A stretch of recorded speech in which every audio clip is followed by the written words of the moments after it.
আর একটা জিনিস বুঝে আসতে আছেন, আপনি বিরিয়ানি দিলে সমস্যাটা কোথায়? বিরিয়ানি কি মানুষ দেয় না মসজিদে? আপনি শুধু বিরিয়ানির হিসাব করলে তো হবে না, দ্রব্যমূল্যটার দিকে তো চাইতে হবে। বিরিয়ানি রানতে কত লাগে? আমাকে বলতে দেন কাঁচামরিচের দাম, মশলাপাতির দাম, বাজারে যাই আপনি হিসাব করে দেখছেন বিরিয়ানি রানতে কত খরচ হয়। আপনি খালি বিরিয়ানি হাঁটতে আসে বিরিয়ানি রানতে বর্তমানে যে খরচ হবে ওইটা দিয়ে ঢলঢলা খিচুড়ি আপনি 50 জন মানুষ এক পুরো গ্রাম ধরে আপনি খাওয়াই দিতে পারবেন। বুঝলাম না, প্রতি বছর ইফতারির সময় আপনার এত হিসাব করবোই তো, সমস্যাটা কি আপনার?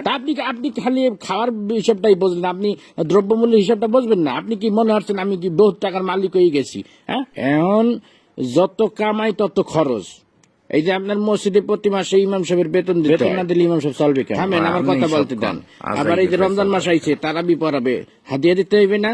আমার খরচ কি কম?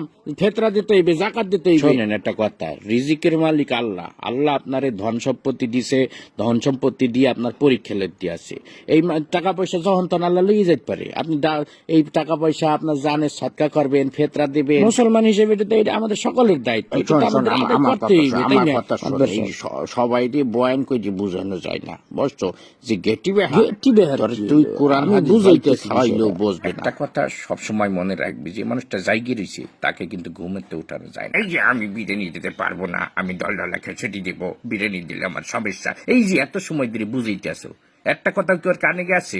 ও শুরুতেই বসতে আছে যে আমি ডলডলা খিচুড়ি দেবো, আমি বিরিয়ানি দেবো। আপনি কতক্ষণ ধরে বুঝাবো আমি? এই টাকা শোন, আমি গত বছর আমি পুরা গ্রাম বইটা আমি বিরিয়ানি খাওয়াইছি না, পুরা গ্রাম কোনো ঝামেলা হয়েছে।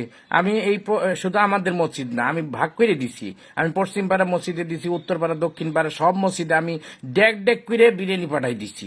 কোনো সমস্যা হয় নাই, শর্টও পরে নাই, সবাই তৃপ্তি সহকারে খাইছে। আমার মনে হয় আমার মতো সভাপতি এই মসজিদে ইতিপূর্বে আর আইসি কিনা আমার জানা নাই।